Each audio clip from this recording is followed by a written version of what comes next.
பெரியோர்களே, தாய்மார்களே,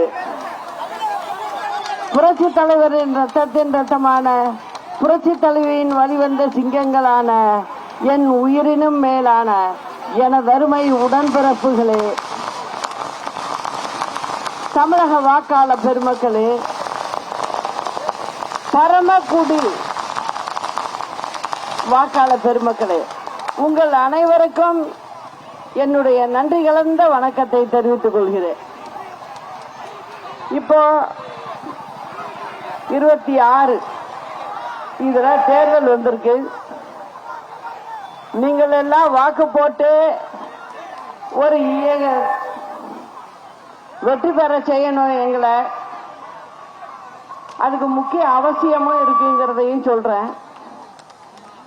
திமுக போன 5 வருஷத்துல என்ன செஞ்சிருக்காங்க?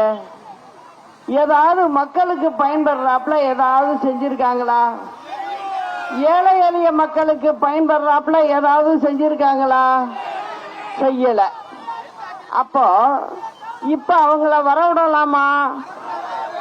வரவிடக்கூடாது. அதனால தமிழகத்துல நம்ம எங்கெங்க போட்டி போடுறோமோ அங்க எல்லாம் நமக்கும் நம்மளுடைய கூட்டணி கட்சி வேட்பாளர்களுக்கும் வாக்களித்து வெற்றி பெற செய்தால் நிச்சயம் அம்மாவினுடைய ஆட்சியை கொண்டு வர முடியும்.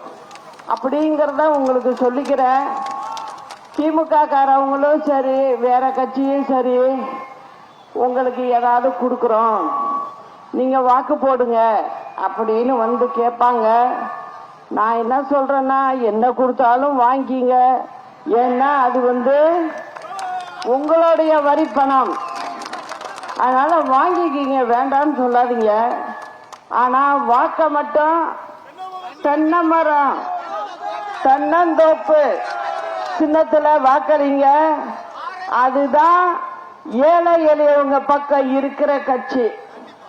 புரட்சி தலைவர் கட்சி ஆரம்பிச்சதுல இருந்து அவர் ஏழைகளுக்காக தான் இயக்கத்தை நடத்தினார். அதே போல பாத்தீங்கன்னா அம்மாவும் அவர் மறைவுக்கு பிறகு அம்மாவும் அதே மாதிரி தான், புரட்சி தலைவர் மாதிரி தான் அவங்க அரசாங்கத்தை நடத்தினாங்க. ஏழை எளியவர்களுக்கு நல்ல திட்டங்களை கொடுத்ததும் அம்மா தான். உங்களுக்கு இதெல்லாம் தெரியும். உங்க வீட்டு பிள்ளைங்களுக்கு படிக்கிறதுக்கு பாட புத்தகம், சைக்கிள், மடிக்கணினி இதெல்லாம் வாங்கி கொடுத்தது அம்மா. காரணம் என்னன்னா, உங்களுக்கு அந்த பிள்ளைகளை படிக்க வைக்கும் போது உங்களுக்கு பணம் கஷ்டம் இருக்குங்கிறதுக்கு தெரிஞ்சுக்கிட்டு தான் அரசாங்கத்திலிருந்தே கொடுக்கிற ஒரு திட்டத்தை கொண்டு வந்து கொடுத்தாங்க. நீங்கெல்லாம் பெண்கள்லாம் வீட்டுக்குள்ளே அடைஞ்சு கிடக்க கூடாது, வெளியில போகணும், தான் காலில் நிக்கணும் அப்படிங்கறத உறுதி செய்யறதுக்கு தான் உங்களுக்கு கிரைண்டர், மிக்சி இதெல்லாம் கொடுத்து நீங்க உங்களுடைய சமையல் வேலைய சீக்கிரம் முடிச்சு நீங்க வெளியில ஏதாவது வேலை வாய்ப்புக்கு போகலாங்கிறத நினைச்சு கொடுத்ததுதான் அந்த ரெண்டும். புரியுதுல்ல உங்களுக்கு? அதனால அம்மா தான் குழுவெல்லாம் அமைச்சாங்க. பெண்கள் குழு இதெல்லாம் அமைச்சதும் அம்மா தான். அம்மா 2016 திரும்ப ஆட்சிக்கு வரும்போது என்கிட்ட சொன்னது, இன்னும் கொஞ்சம் செய்ய வேண்டியது இருக்கு இந்த ஏழை மக்களுக்கு, அதையும் இந்த 5 ஆண்டு காலத்துல நம்ம செஞ்சு முடிக்கணும் அப்படின்னு சொன்னாங்க. ஆனா அம்மா ஆட்சிக்கு 5-6 மாசத்துலயே அம்மா நம்மளை விட்டு போயிட்டாங்க. ஆனா அந்த சமயத்துல என்னென்ன தமிழ்நாட்டில் நடந்ததுன்னு உங்களுக்கு எல்லாருக்கும் தெரியும். நான் சிறைக்கு போக வேண்டிய நிலைமை ஏற்பட்டுச்சு.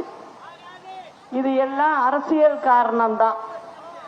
அப்படி போகும்போது அந்த சமயத்துல ஆட்சியை விட்டுறக்கூடாது. அம்மாவுடைய ஆட்சி.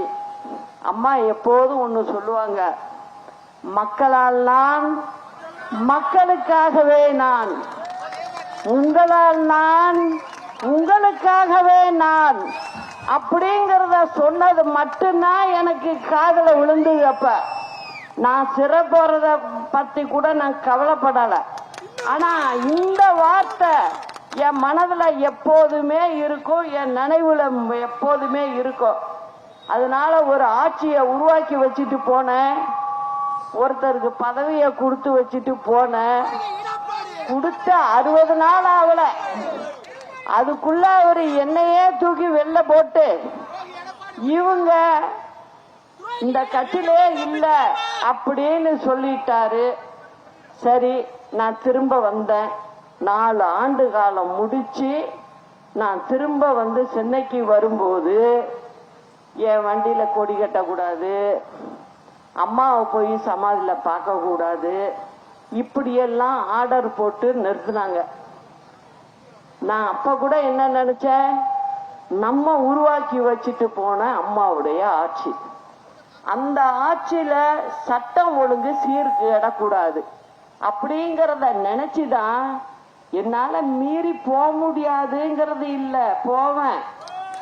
ஆனால் நம்மளுடைய ஆட்சி, அம்மா எப்போதுமே சொல்லுவாங்க, அம்மாவும் சரி நாங்களும் சரி, அம்மா ஒன்னே ஒன்று சொல்லுவாங்க, நம்ம காவல்துறைக்கு தொந்தரவு கொடுக்க கூடாது, நம்ம ஆட்சியா இருந்தாலும் நம்ம எல்லாத்துக்கும் கட்டுப்பட்டு அரசாங்கத்துக்கு கட்டுப்பட்டு தான் நடக்கணும் அப்படிங்கறதுல நாங்க தெளிவா இருப்போம்.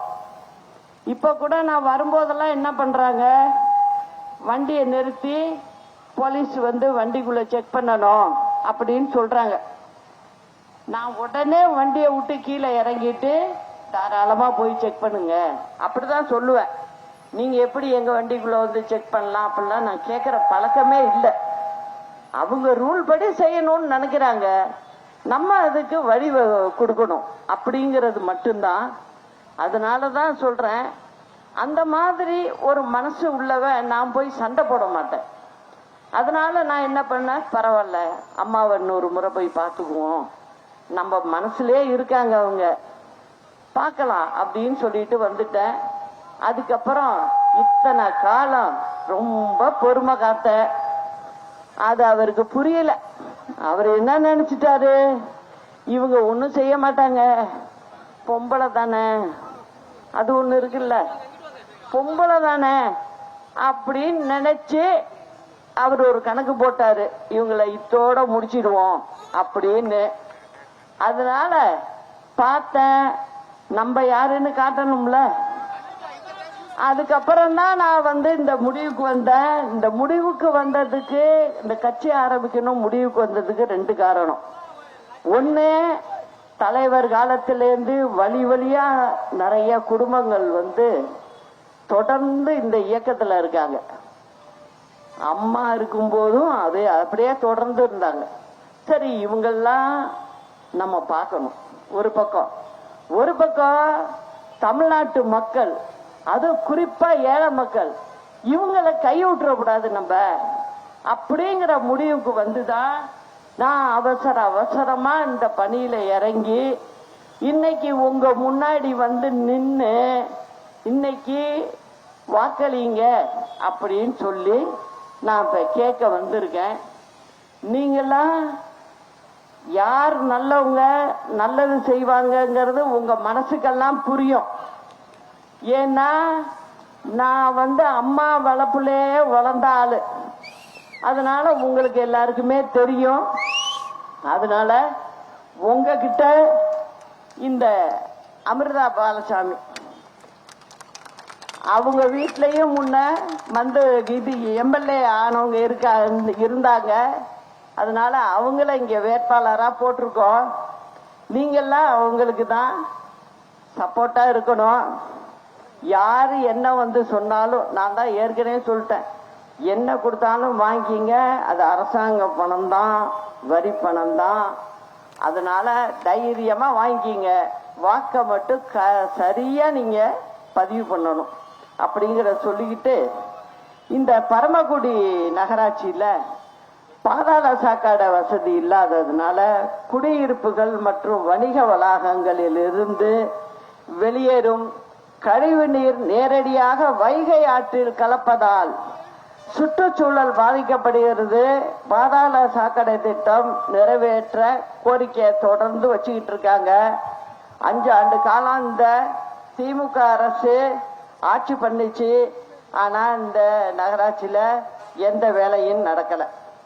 அதே போல கைத்தறி நெசவாளர்களுக்கு வழங்கப்பட வேண்டிய ரிபேட் தொகை உடனே விடுவிக்க கோரிக்கை விடுக்கிறாங்க.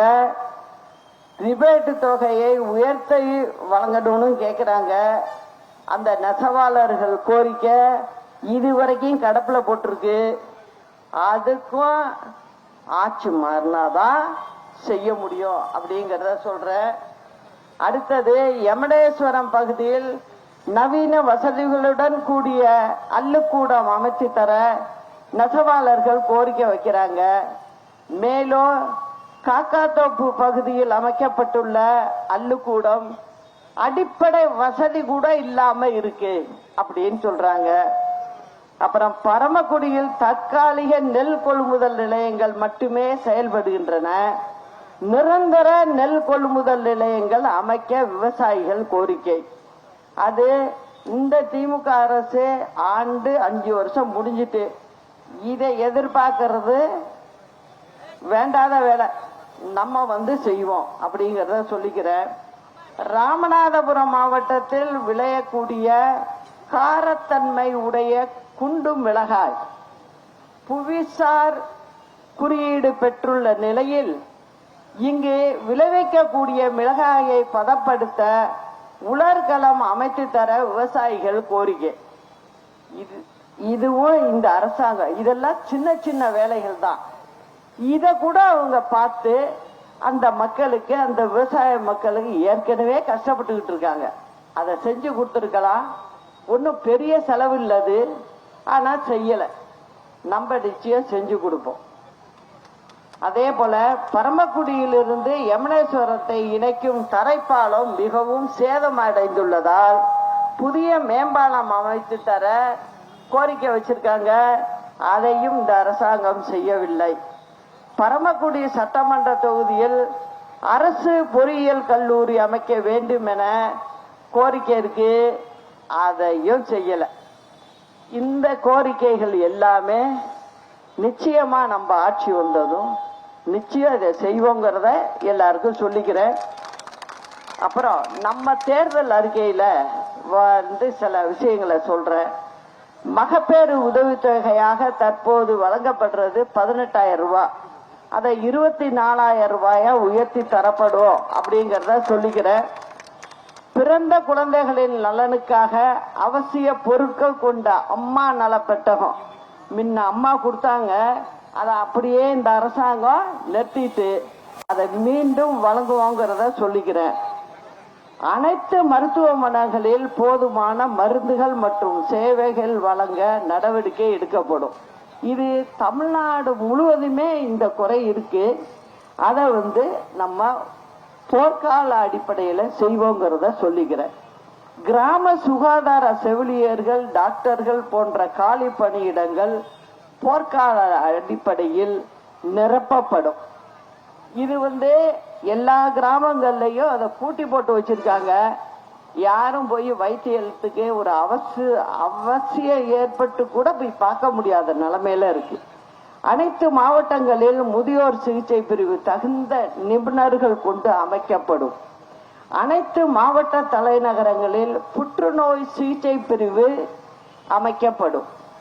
முதல்வரின் காப்பீட்டு திட்டத்தின் கீழ் வருமான உச்சவரம்பு மற்றும் காப்பீட்டு தொகை உயர்த்தப்படும்.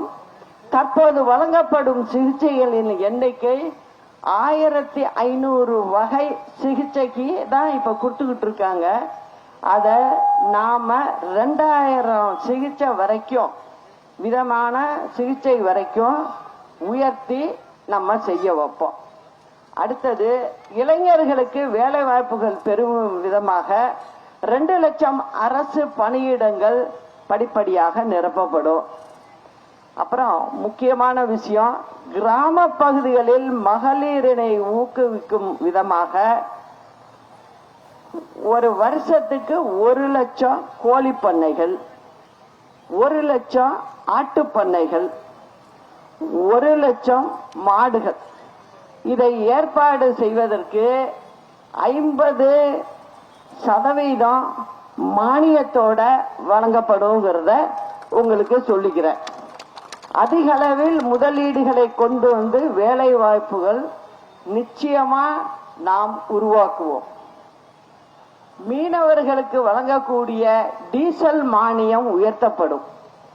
மீனவர்கள் மீன்பிடிக்கும் பகுதிகளில் புது திட்டங்கள் கொண்டு வரும்போது அவர்களின் வாழ்வாதாரம் பாதிக்கப்படாமல் பாதுகாக்கப்படும். மீனவர்கள் மீன்பிடிக்கும் போது ஏற்படும் விபத்துகளில் உயிர் சேதம் ஏற்பட்டால் அதற்கு ₹25 லட்சம் இன்சூரன்ஸ் மூலமாக வழங்கப்படும். மீனவர்கள் மீன்பிடிக்கும் போது ஏற்படும் சிறு விபத்துகளில் சிக்கியவர்களுக்கு சிகிச்சைக்காக இன்சூரன்ஸ் திட்டம் தீட்டப்படும்.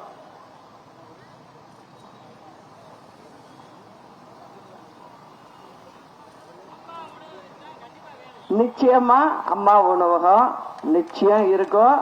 இப்ப அவங்க பார்க்காம மூடி வச்சிருக்கிறது எல்லாமே திரும்ப அதையும் புதுப்பிச்சு செயல்படுத்துவோம். மாநகராட்சி நகராட்சிகள்ல நிச்சயமா செயல்படும் அப்படிங்கறத சொல்லிக்கிறேன்.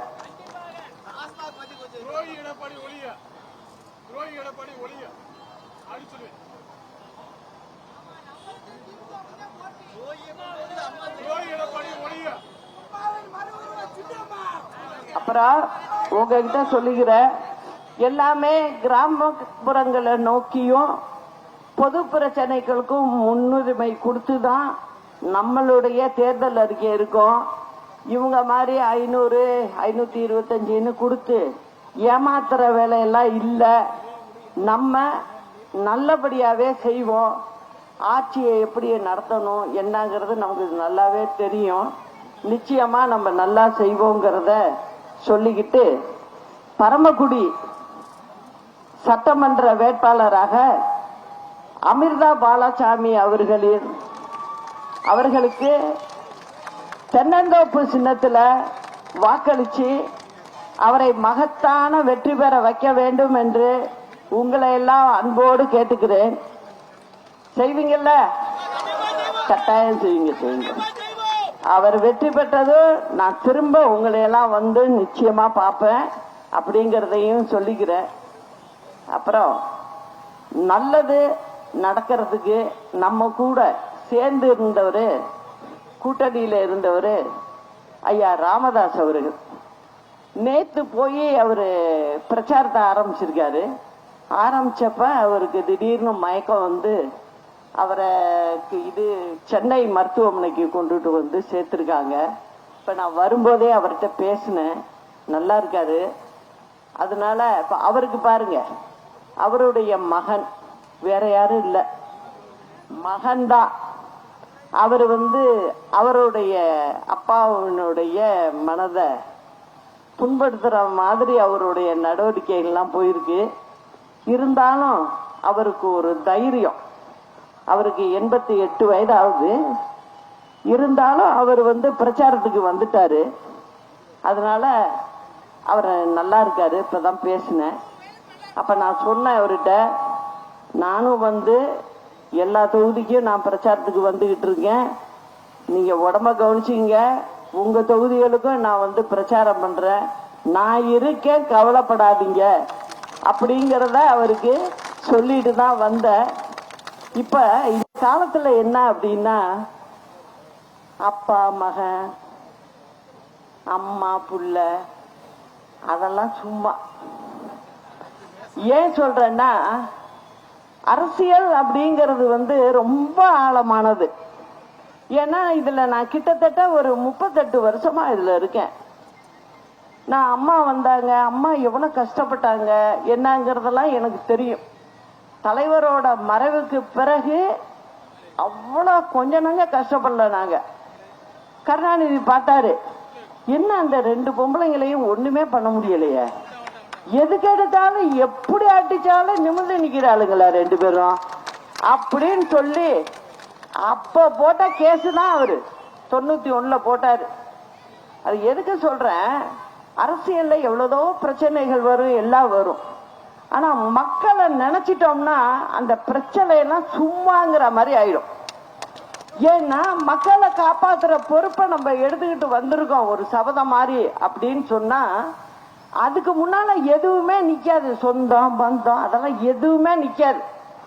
அதனால பாருங்க அவரு 88 வயசானாலும் கிளம்பிட்டாரு.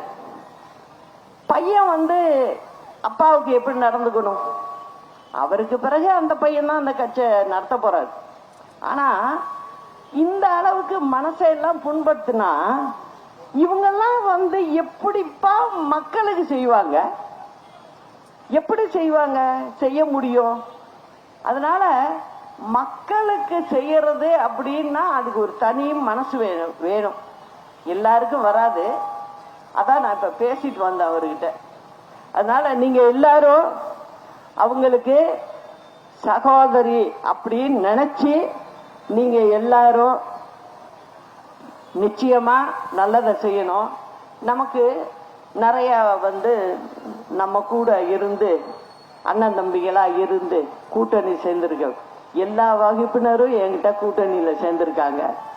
அதே போல பாத்தீங்கன்னா நம்ம நடிகர் முத்துராமன் அவருடைய பையன் நவரச நாயகன் கார்த்திக் தம்பியும் நமக்கு ஆதரவா என்ன வீட்டுல பார்த்து உங்களுக்கு ஆதரவு கொடுக்கறோமா, உங்களுக்கு இந்த அளவுக்கு கஷ்டப்படுத்திட்டாங்களே அப்படின்னு சொன்னாரு.